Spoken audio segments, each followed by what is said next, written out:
Imagine waking up in a world where freedom is not a birthright, but a temporary permission, where your identity is checked before your words are heard, where history is not discovered, but dictated. This is not a scene from a dystopian novel. It is a question history barely escaped answering, not symbolically, not partially, but completely. For a brief moment in the 20th century, this outcome was frighteningly possible.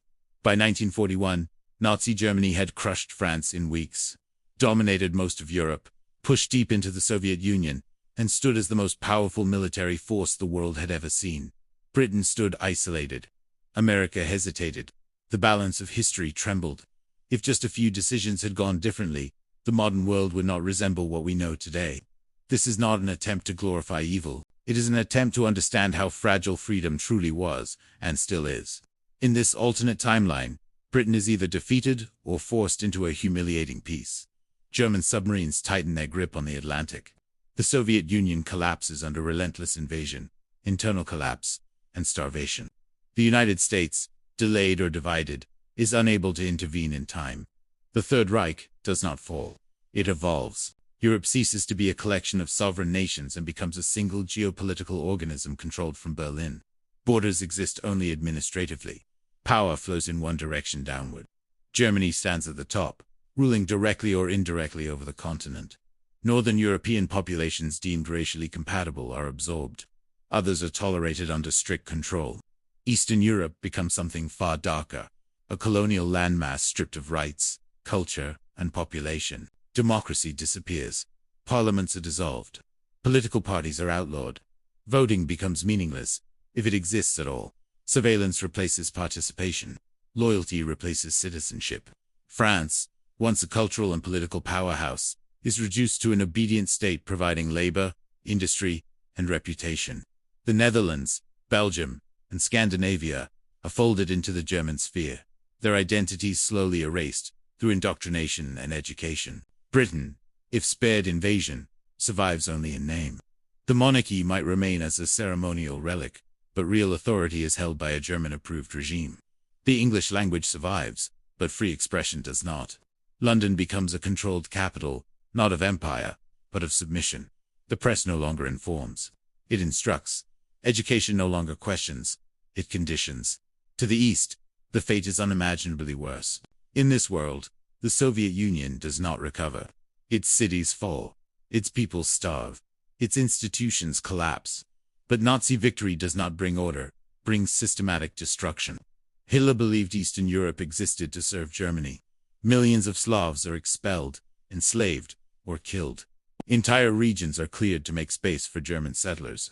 Moscow and Leningrad may be destroyed or reduced to symbols of conquest. The East becomes a vast economic engine fields, worked by forced labor, mines operated under the whip, industries fueled by human suffering, and the killing does not stop. The Holocaust does not end in 1945, because 1945 does not mark defeat, it marks expansion.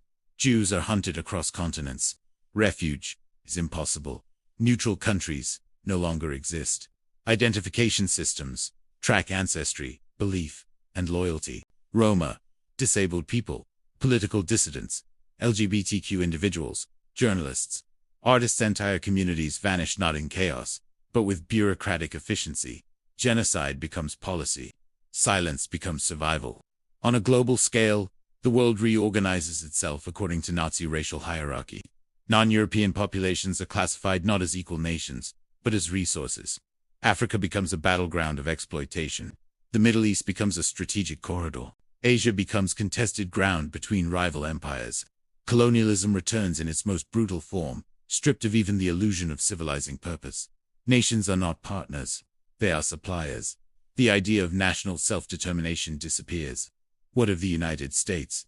In this scenario, America survives but isolated, surrounded by authoritarian powers dominating Europe, Asia, and much of Africa. Trade routes are threatened. Allies are gone. Espionage is constant. Nuclear pressure becomes inevitable. To survive, America militarizes further.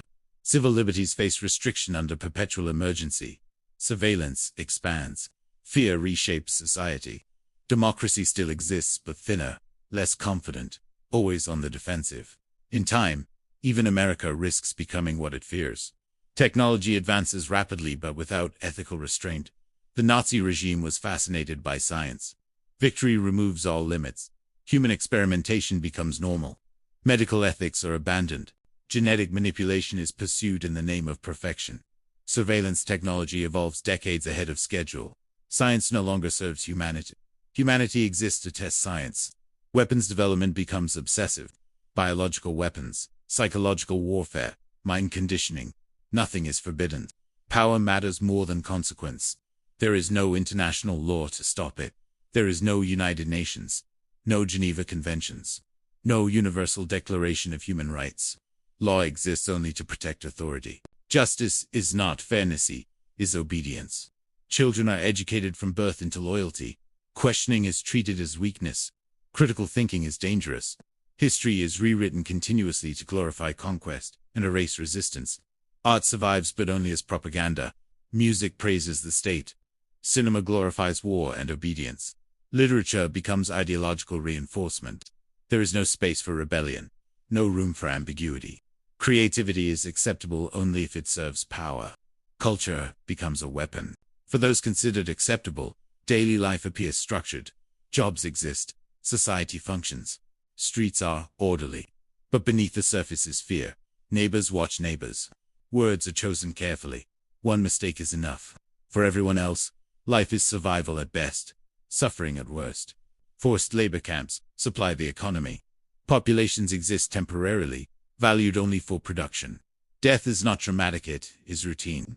War never truly ends. Even victorious, the Nazi system requires enemies. Expansion continues. Internal purges occur. New threats are invented. A permanent state of conflict justifies perpetual control. Peace would weaken authority.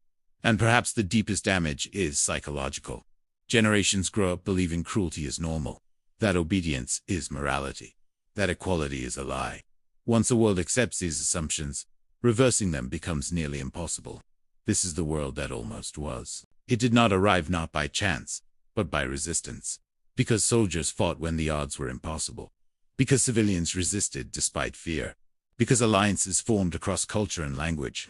Because ordinary people refused to accept an extraordinary evil. History did not choose goodness automatable. People chose its at unimaginable cost. The question, what if Hitler had won, matters not because it is hypothetical. It matters because it reminds us that freedom is not permanent, that democracy is not guaranteed, and that the line between civilization and collapse is thinner than we like to believe. The world we live in today exists because that victory never came, and it survives only as long as we remember why it must never happen again.